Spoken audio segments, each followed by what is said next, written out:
बोलिए श्री राधा वल्लभ सरकार की जय।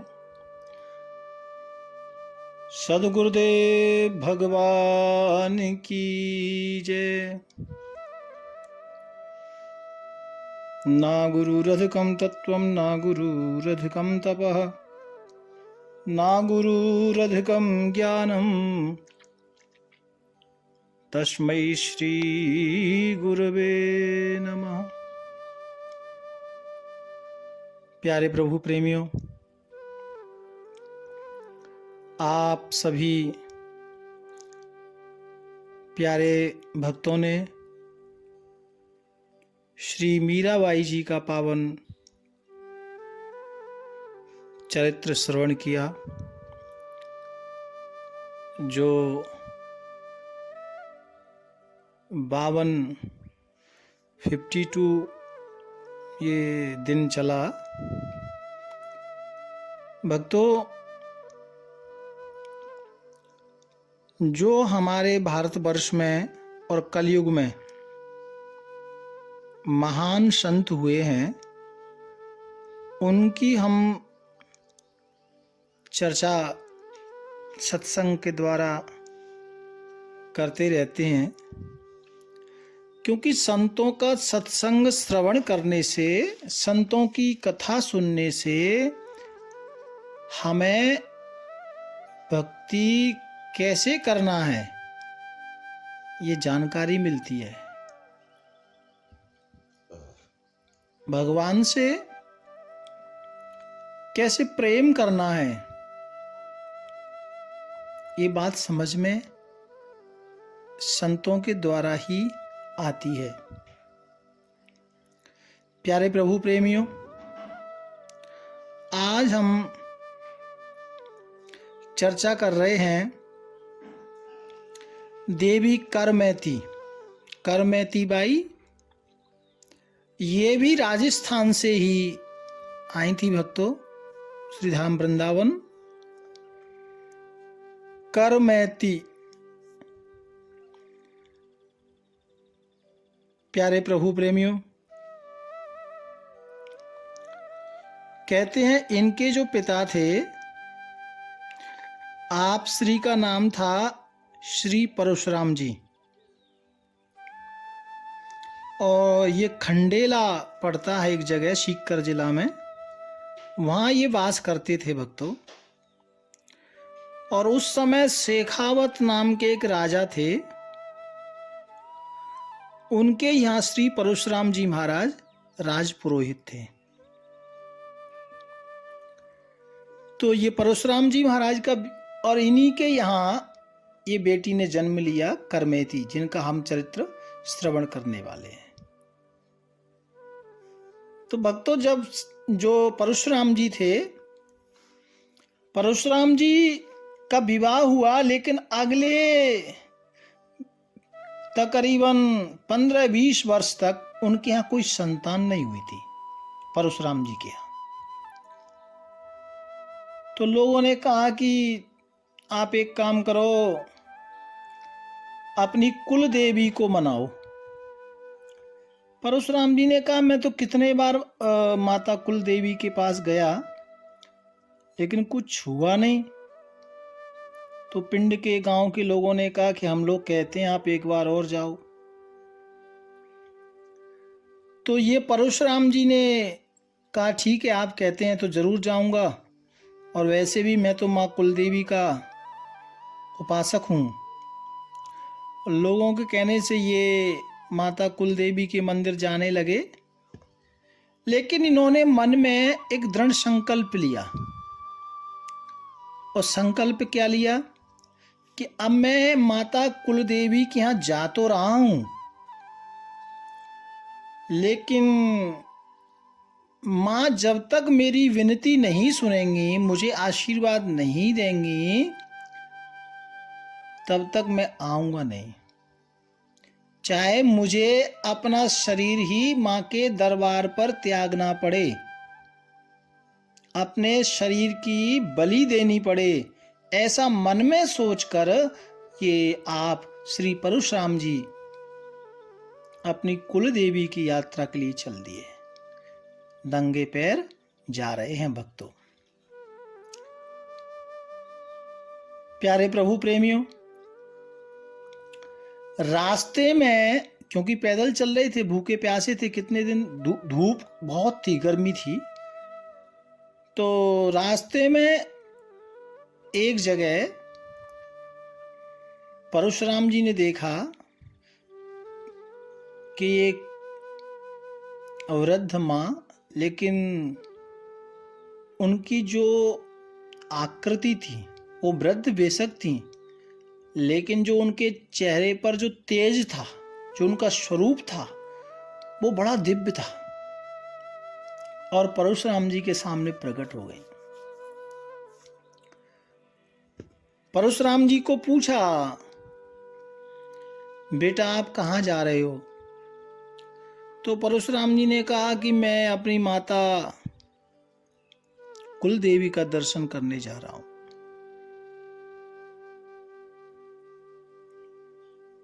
प्रणाम किया तो माता कुल देवी के पास दर्शन करने जा रहे हो? बोले हाँ। तो वो बूढ़ी माँ के स्वरूप में जो कुल देवी थी ना, उन्होंने कहा कि जाने की जरूरत नहीं है,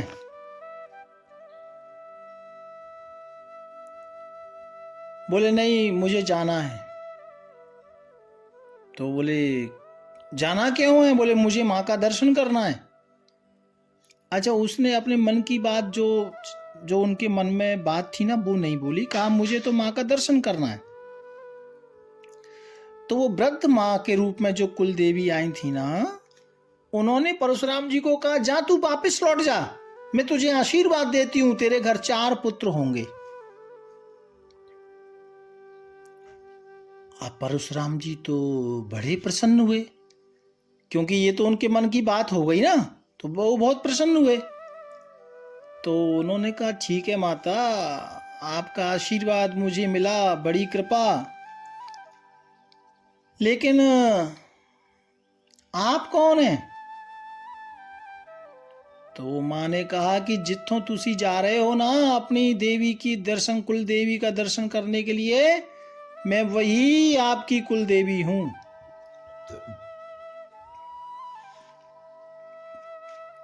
परशुराम जी चरणों में गिर गए, बोले माँ क्षमा करना, आप कुल देवी हैं, लेकिन मेरे से यदि कोई अपराध नहीं हुआ है और मैं आपसे सच्चा प्यार करता हूं, तो आप मुझे जिस दर्शन मैं मंदिर में जाके करता हूं ना, जो छवि आपकी मंदिर में विराजी है, उसी छवि में आप मुझे दर्शन दो, तो बड़ी कृपा होगी आपकी।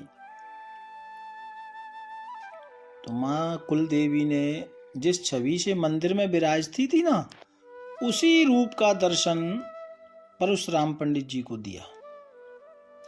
ये परशुराम पंडित जी चरणों में गिर पड़े, भक्तों रो पड़े,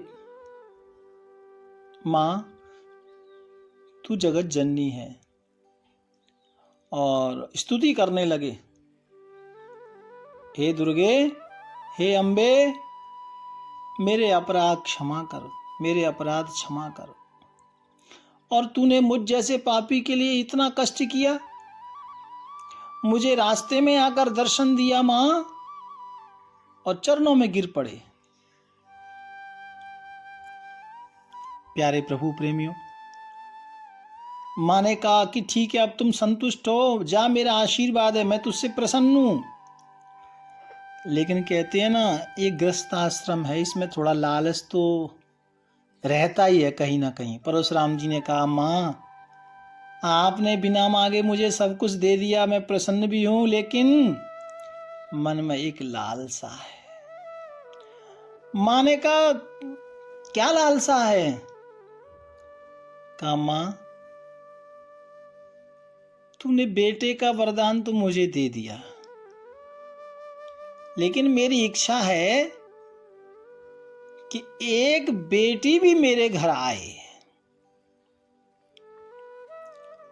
तो माँ ने जब ये बात सुनी तो बड़ी प्रसन्न हो गई जगदम्बे कुल देवी माँ, और कहा कि बेटा तो मुझसे दुनिया मांगती है, पर तू बेटी मांग रहा है, कोई बात नहीं।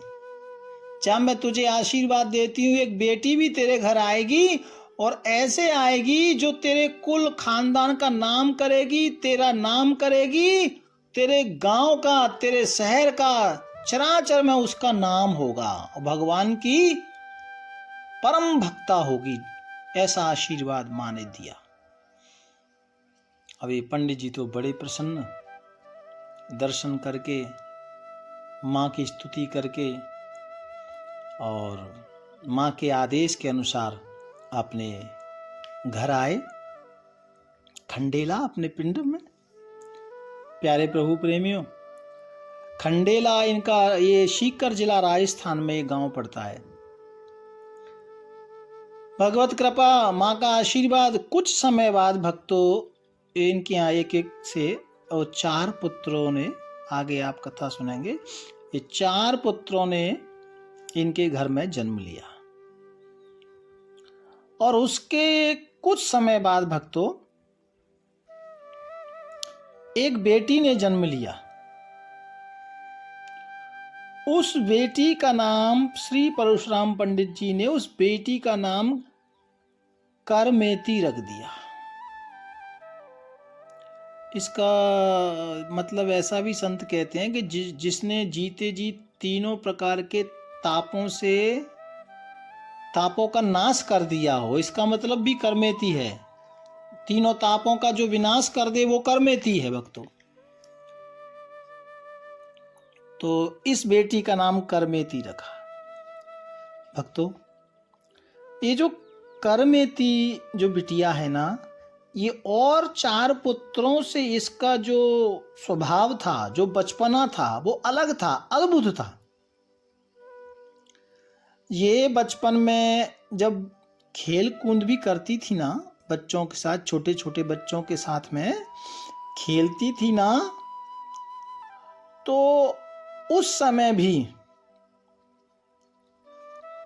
ये भगवान का नाम लेती थी। भगवान कोई खिलौना इसको पसंद आता ना, तो गुड्डा गुड्डी पसंद नहीं आते, भगवान की तस्वीर करमेती को, भगवान का विग्रह, ये करमेती को पसंद आता। बचपन से ही इसकी खेल कूद में ज़्यादा आस्था नहीं थी, है ना। कोई सत्संग कर रहा होता, भगवान की चर्चा कर रहा होता, तो ये दौड़ के छोटी सी बच्ची वहाँ जाके चुपचाप सुनती।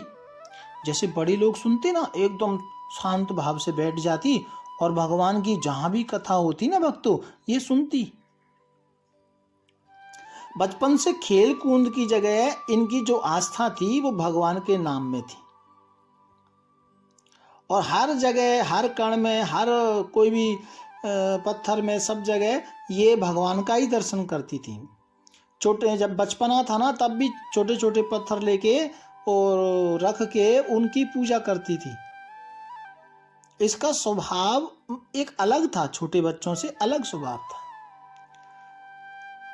कीर्तन करना, कथा ध्यान से सुनना, ऐसा इसका बचपना था भक्तों। क्योंकि जो परशुराम जी, जो पंडित जी थे, पुरोहित जी, तो उनके यहाँ वो रोज सत्संग करते थे भक्तों। रोज उनका नियम था सत्संग करने का। तो घर वाले सब सत्संग सुनते थे, उसमें करमेती, ये बेटी सबसे छोटी है, ये भी सुनती। और घर के एक बार को उठ जाते, इधर उधर नजर घुमा लेते, लेकिन करमेती बाई एकदम सावधान होकर के भगवान का सत्संग सुनती बचपन से। और भक्तों, कई बार तो घर वाले सत्संग में सो जाते या काम में चले जाते, या रात्रि में, बहुत रात्रि होने पर सब सो जाते, लेकिन करमेती ऐसा नहीं करती। वो भगवान का सत्संग बड़ी ध्यान से, बड़े लगन से श्रवण करती भक्तों। ऐसा इनका बचपना था, अद्भुत बचपना था भक्तों। और क्योंकि माँ का आशीर्वाद था और भगवान की कृपा थी, तो इनका जो स्वरूप था ना, वो भी बड़ा सुंदर था भक्तों। हाँ, बहुत सुंदर स्वरूप था। बड़ी बड़ी आंखें थीं, गोल स्वरूप चेहरा था और बहुत ही दिव्य भव्य, बहुत ही सुंदर इनका स्वरूप था। प्यारे प्रभु प्रेमियों, ये भगवान की कथा निरंतर सुनती थी, क्योंकि भगवान की कथा सुनने से भक्ति बढ़ती है। जितना हम भगवान का, संतों का सत्संग सुनते हैं ना भक्तों, उतनी हमारी भक्ति दृढ़ होती है, दृढ़ होती चली जाती है, यानी वो पक्की होती चली जाती है। प्यारे प्रभु प्रेमियों, बचपन से ही करमेती माँ सत्संग सुनती थी। सत्संग सुनते सुनते करमेती बाई को ज्ञान हो गया कि संसार में कहीं कुछ भी नहीं है, ये सब जगत झूठा है, ये सब जगत स्वप्न है। ऐसा उसको लगने लगा, बचपन में ही ऐसा उसको ज्ञान हो गया भक्तों। और बिना सत्संग के सुने करमेती बाई भोजन नहीं करती थी। सत्संग के बिना सुने रात्रि में शयन नहीं करती थी। और छोटी सी अवस्था में उनके मन में ये बात बैठ गई कि संसार सब झूठा है और जो कुछ भी है वो प्रभु श्याम सुंदर है।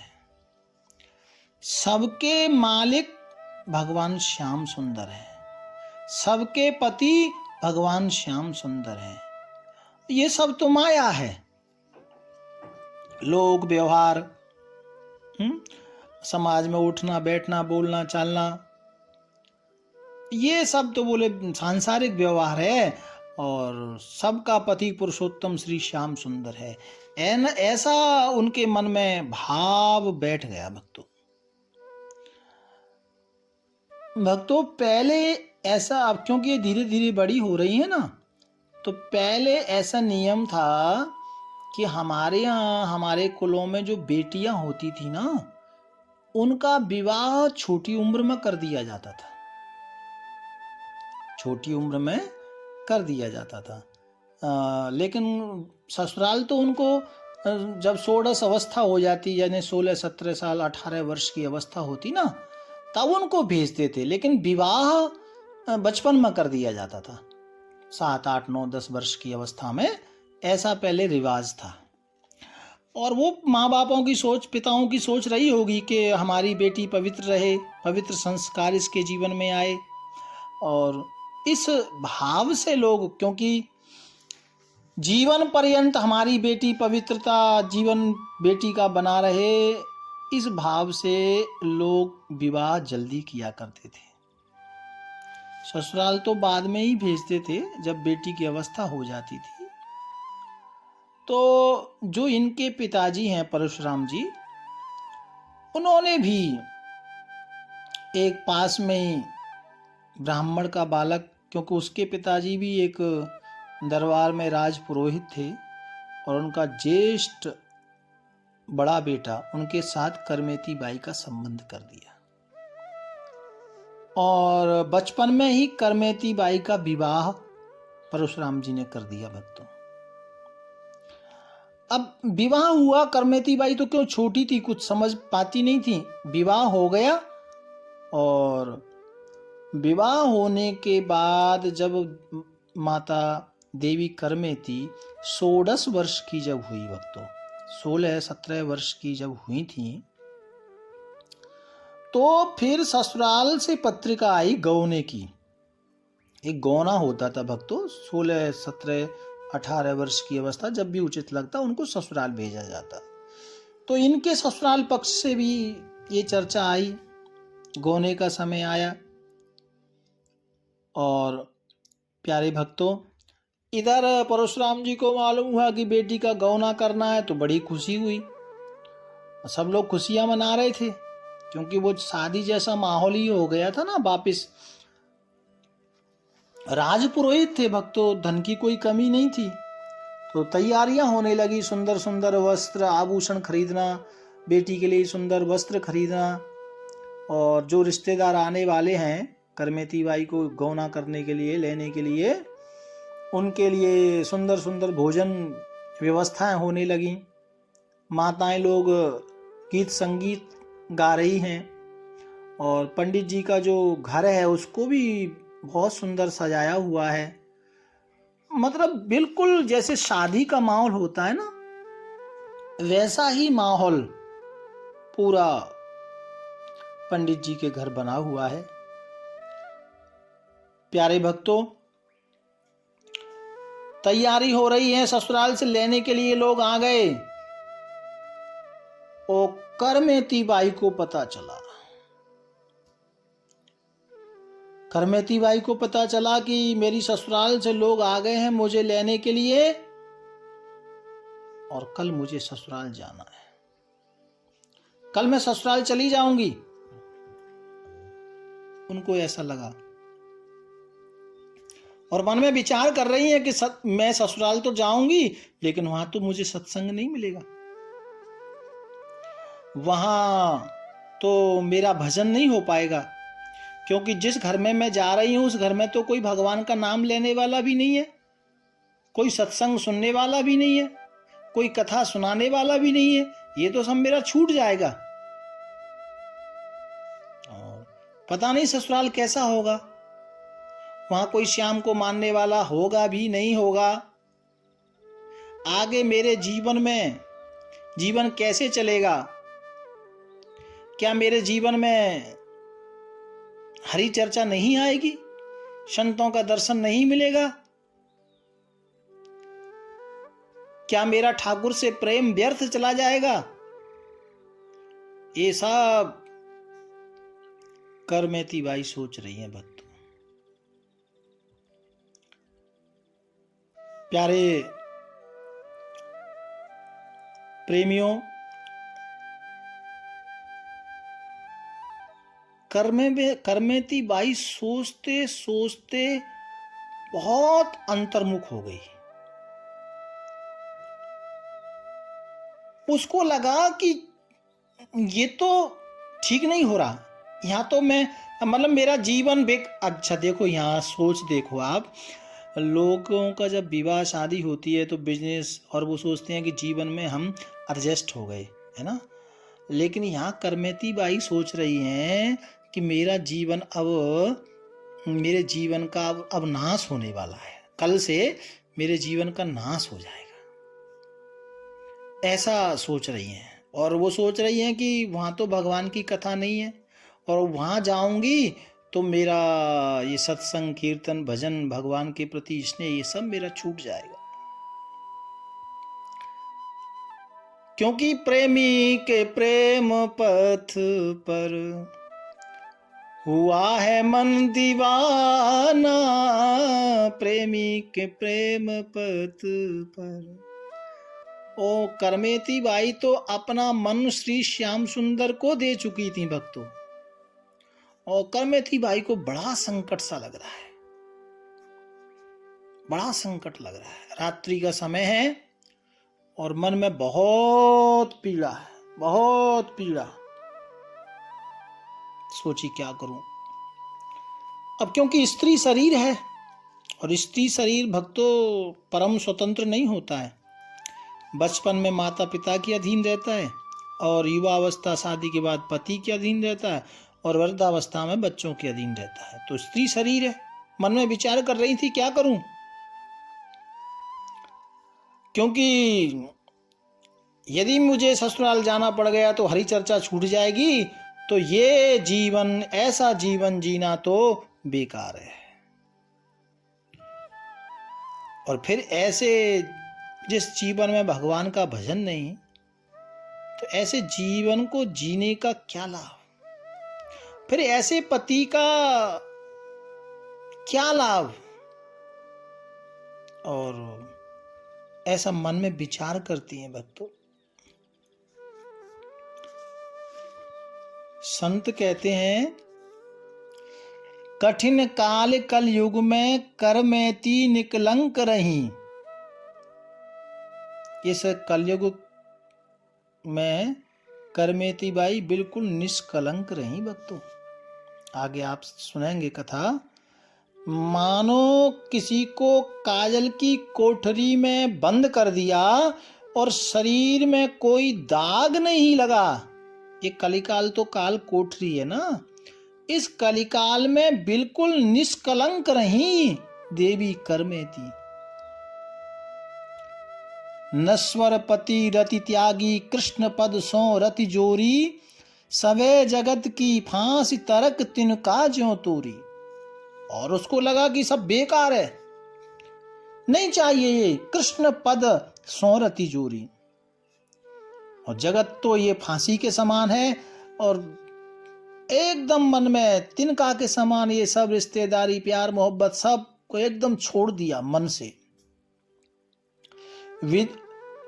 विदित वृंदावन बास संत मुख करत बढ़ाई। उसको वृंदावन की याद आ गई भक्तों, क्योंकि उसको लगा कि जिनको मैं मानती हूँ, जिनको मैं प्यार करती हूँ, वो तो वृंदावन ही बसते हैं, संसार क्यों बसाने वाले श्याम सुंदर।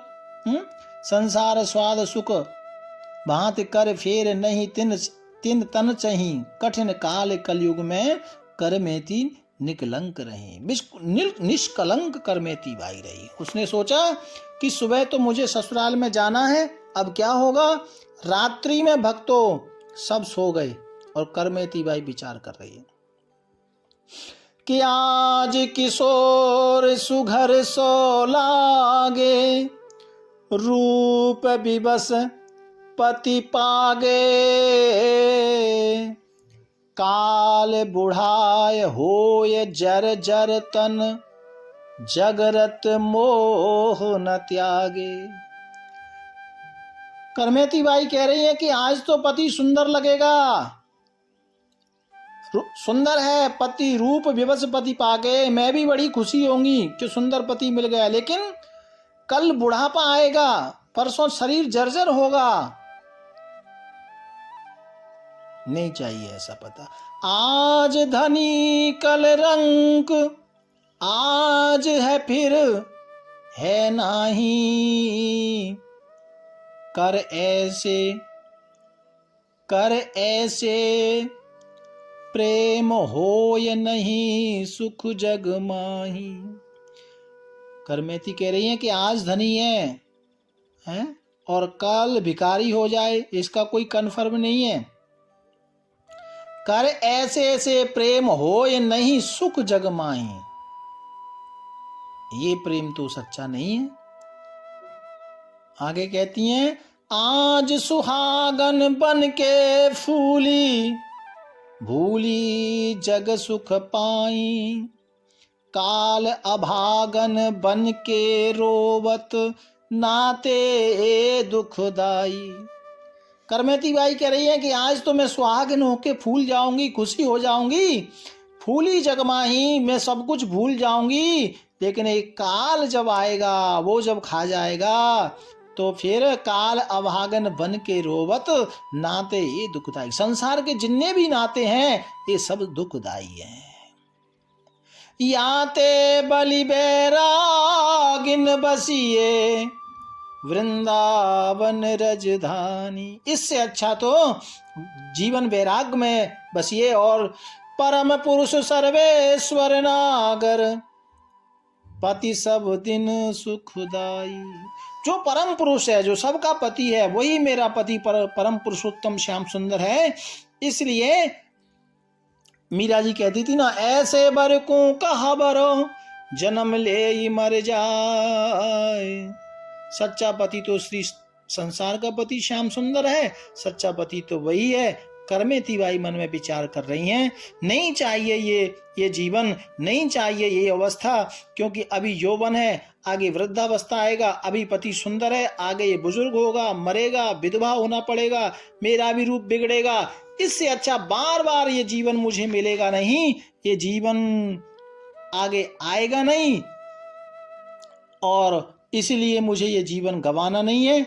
और मेरा सच्चा पति तो श्री श्याम सुंदर है। इसलिए रात्रि में ऐसा विचार करके भक्तों सोच रही हैं कि श्याम सुंदर मेरा पति है, वो कभी मरते नहीं, मुझे कभी विधवा नहीं होना पड़ेगा, और वो तो जगत के पिता हैं। ऐसा मन में विचार करके भक्तों करमेती बाई ने सब सो गए और रात्रि में मन में विचार किया कि मुझे यहाँ नहीं रहना, मुझे वृंदावन जाना है। ये 16 वर्ष की बेटी करमेती रात्रि में भक्तों कोई डर नहीं, कोई भय नहीं, और विचार कर रही है ऐसे पति के संग जाना उचित होगा क्या? नहीं, अपने मन को विश्वास दिला रही है बार बार। एक दुनिया का परम पति है, उसका मैं त्याग नहीं कर सकती, ये श्रेष्ठ नहीं होगा।